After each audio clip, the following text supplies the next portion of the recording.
est toujours en reconstruction. Ouais.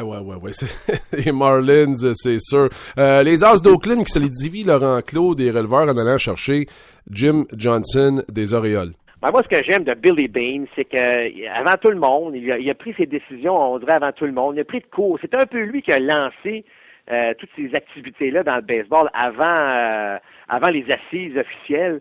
Alors, il va chercher son releveur numéro 1, va chercher un Scott Kazmir également, un bon lanceur partant. Alors, c'est un gars qui a tellement une bonne tête sur les épaules, sait exactement où il s'en va avec son équipe. Et c'est pas fini dans le cas des A's. Je suis convaincu qu'il y aura d'autres changements de personnel là, d'ici les prochaines semaines.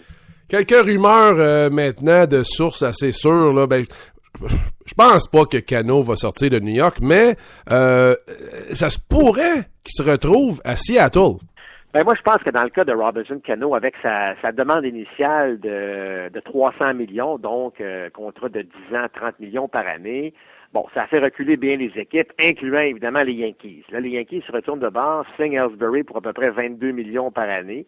Alors, que vaut Robinson Cano aux yeux des Yankees? C'est difficile à dire. Moi, si j'étais une autre équipe, puis je me dis, moi, peut-être il donner 25 millions, peut-être donner même 30 millions, mais pour 1 an, pour 2 ans.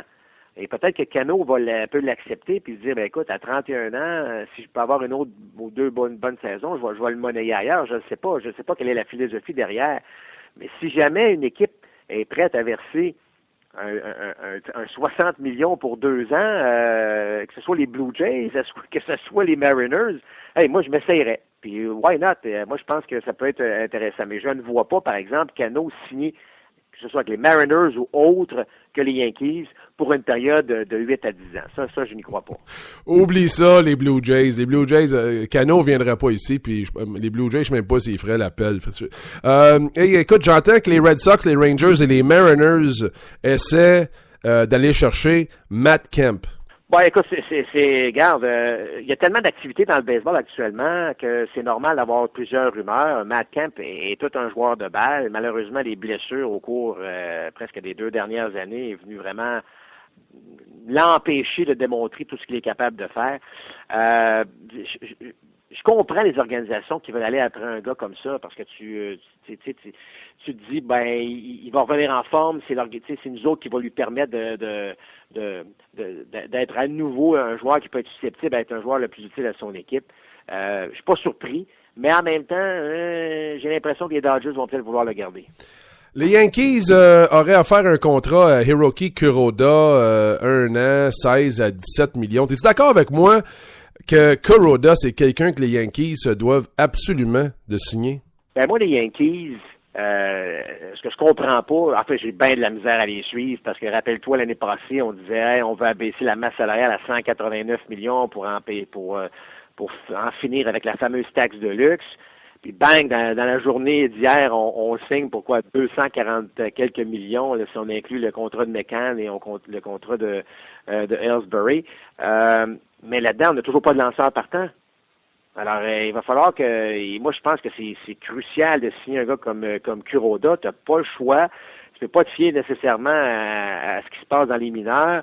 Bon, tu as Michael Pineda qui va peut-être finalement revenir au jeu un jour. On ne sait jamais. Mais là, il va falloir que les Yankees comprennent que ça se passe au monticule. Et on a besoin de lanceurs là, présentement. Alors, c'est urgent là, de régler cette situation-là chez les Yankees. Merci beaucoup, Mark Griffin. J'apprécie énormément parler de baseball à un temps de l'année qui, normalement, est un petit peu plus lent.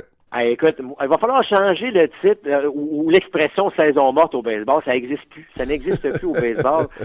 Écoute, regarde, c'est super. Moi, parler de balle n'importe quand, 12 mois par année, je trouve ça le fun. Puis c'est le fun d'avoir autant d'activités avant les assises qui vont s'amorcer à partir du 10 décembre. Alors, c'est extraordinaire. Merci, Griff. Mark Griffin. C'était le fun, ça, en rafale. Il s'est passé tellement de choses, c'est difficile à suivre, et il y en a d'autres, hein. Il y a beaucoup d'autres histoires, d'autres rumeurs qui circulent. Carlos Beltran, qui est pas signé encore, Curtis Granderson, ces 2 gars qui, Robinson Cano, évidemment. Robinson Cano cherchait 310 millions. C'est un contrat de 10 ans qu'il voulait. Et vous savez, c'est Jay-Z, son agent, hein. C'est Jay-Z, le rapper, là. C'est lui qui est son agent. Puis là, ben, ce que j'ai entendu hier, c'est que c'est maintenant rendu à 260 millions, la facture, là. Donc, est-ce qu'il a enlevé des années? Est-ce que le contrat, vers la fin du contrat, est-ce que les montants ont baissé? Je ne sais pas. C'est sûr qu'Cano, c'est un joueur exceptionnel. Il n'y a pas beaucoup d'équipes qui sont capables de le payer, ça c'est certain. Je pense pas qu'il prendrait un contrat d'1 an ou 2 ans. Là, il serait capable d'aller chercher 200 millions en quelque part. Mais je suis pas certain que des contrats de 10 ans, même 7 ans, là, Ellsbury, c'est trop. C'est trop. Pour moi, là, selon moi, c'est beaucoup trop. Et oui, comme Marc disait, c'est intéressant de voir qu'avant les assises, qu'il y ait autant de mouvements. C'est quelque chose qu'on voit pas normalement, ça. Autant de mouvements avant les assises. 64 jours avant Sochi, le décompte se continue. Est-ce que vous êtes prêts? Est-ce que vous êtes prêts pour Sochi, pour les Jeux olympiques? Est-ce que Piqué sera là? Encore, mon feeling, puis vous allez pas aimer ça, là. Mon feeling me dit non encore que Piqué, en ce moment, Piqué, il est pas là. Ça n'a pas d'allure. Ça n'a pas d'allure. Le gagnant du trophée Norris, que lui soit pas là, ça n'a aucun sens. Ça n'a pas de bon sens, mais pas du tout. Mais tu sais, il y a pas personne de Hockey Canada, là, Steve Yzerman puis le groupe, là, qui nous disent que Piqué est là, que Piqué c'est un, comme on va dire, un lock. Un lock. Il y a pas personne qui nous dit ça, là, que Piqué est là. Puis j'ai de la misère avec ça. J'ai de la misère avec ça. Tu sais, le côté droit, là, de la patinoire, les défenseurs du côté droit, ils sont assez solides, hein. Mais imaginez Piqué sur une grande patinoire, là. Imaginez Piqué, là, sur une grande patinoire. C'est un athlète exceptionnel. En tout cas, faut que ce soit là. Carey Price, selon moi, ça, c'est un lock. On va utiliser le mot lock, mais Piqué, il les a pas convaincus encore. Je sais qu'il y avait beaucoup des gars au match hier sur la passerelle de Hockey Canada, puis des dépisteurs. En tout cas, il a fait de la bévue en 3e, mais il s'est repris, puis tu sais, ça arrive, hein. Ça arrive, ça. Alors, 64 jours avant Sochi. Le show du midi, c'est à tous les jours. C'est à midi en direct, de midi à midi et demi. Il y a une petite fenêtre sur le site www.leshowdumidi.com où on peut chatter en direct. Vous pouvez envoyer vos commentaires. Il y a une page, la 3e page contact là, sur le site où vous pouvez également nous envoyer un courriel info@leshowdumidi. Envoyez-nous vos commentaires. Dites-moi, c'est où vous écoutez le show? C'est quand? Comment?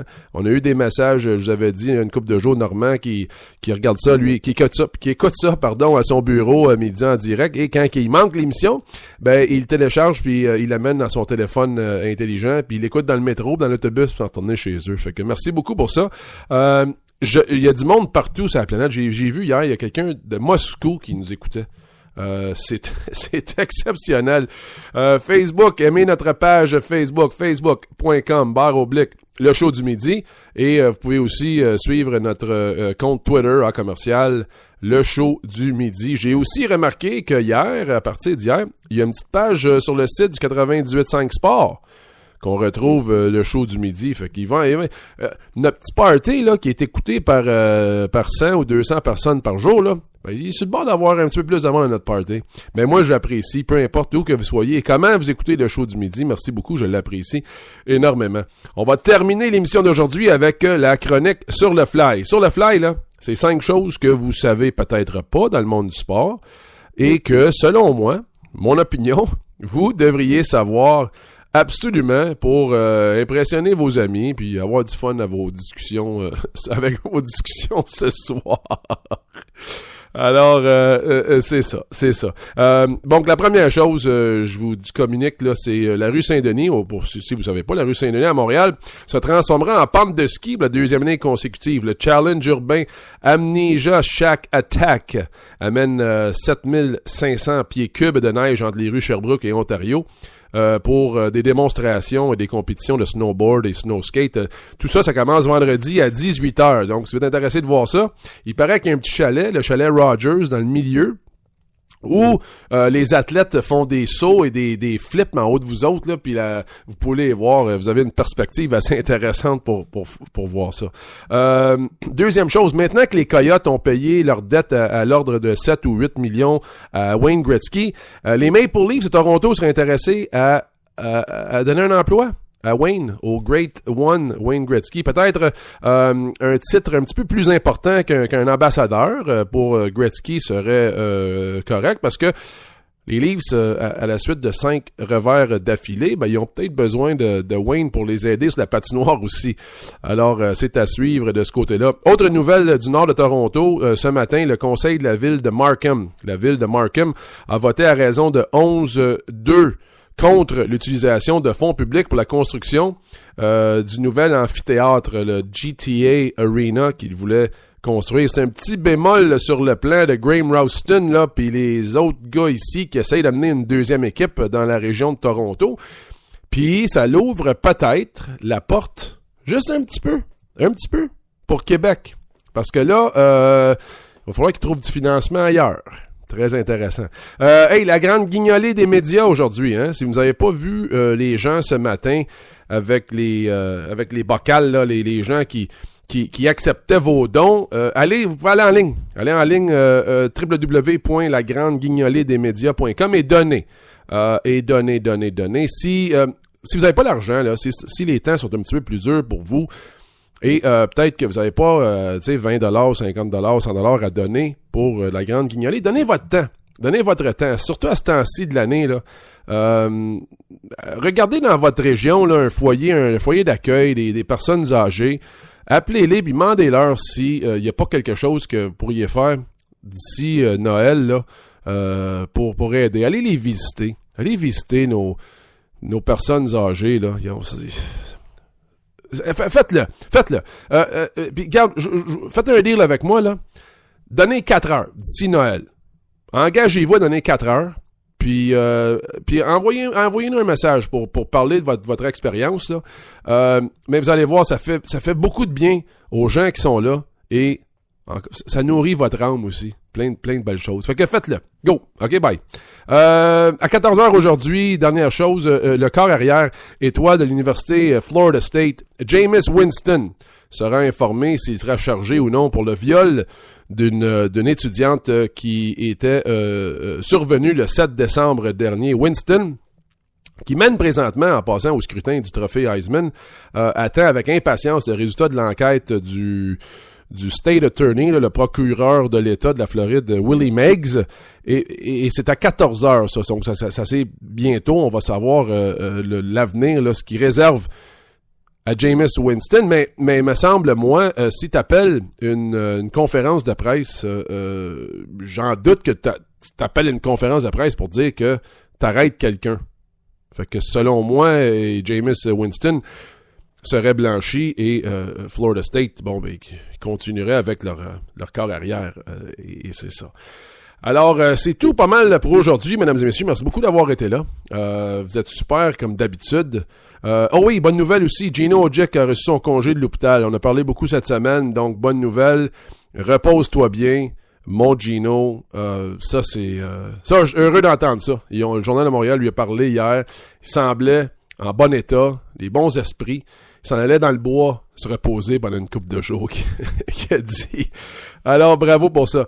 Je vous rappelle les façons de communiquer avec nous. Info en commercial, le show du midi. Envoyez-nous vos messages, vos commentaires. Merci beaucoup d'avoir été là. Fred Rio vient de m'envoyer un message qui dit que Granderson aurait signé avec les Mets. J'ai pas vu ça, mais on va continuer.